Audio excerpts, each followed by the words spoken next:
Vai tentando ganhar ali o círculo do octógono.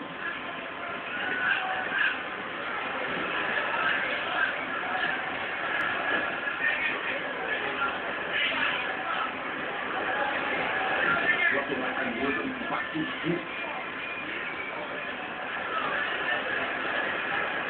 Só se abaixa. Os dois dedos em distância. O outro tentar ganhar aí um pouco mais de distância.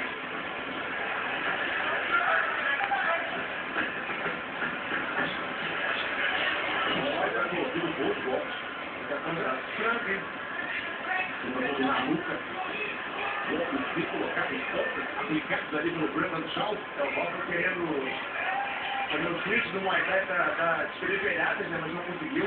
Só uma que não pegou jeito. E essa pegada pela nuca, né? Oh, espetacular! O Shaw vai colocando o óculos de Walter com a direita. Caiu o Shaw. Walter revirou. E Walter revirou. Espetacular, amigos! Uma luta espetacular de Vladimir Rothwell. Ele revirou uma situação que parecia perdida. Uma velocidade incrível pelo Rothwell. O que eu vejo no tudo ali foi entendê-lo, cara. É, reviravolta sensacional. Chegou quase ao nível da reviravolta da luta do Tchecomo. Esquerda, direita, esquerda na cabeça. E olha só, entrou uma esquerda que nem o Rothwell sabe da onde entrou, porque o resto dos golpes ele não colocou nenhuma, amigo. Foi uma esquerda e uma raspadinha de direita. Dá uma olhada. Olha a esquerda como é que vai entrar no Rothwell. Essa esquerda vai entrar agora.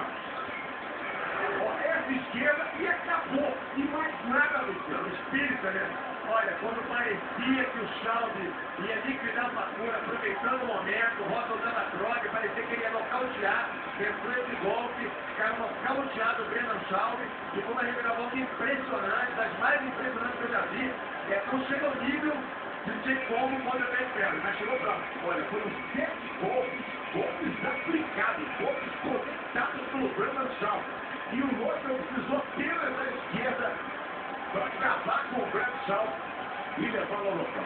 Segundo local seguinte do Schaub, né? Quem derrota para o local,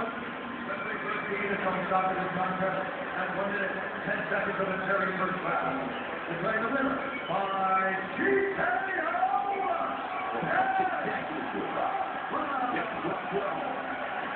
E agora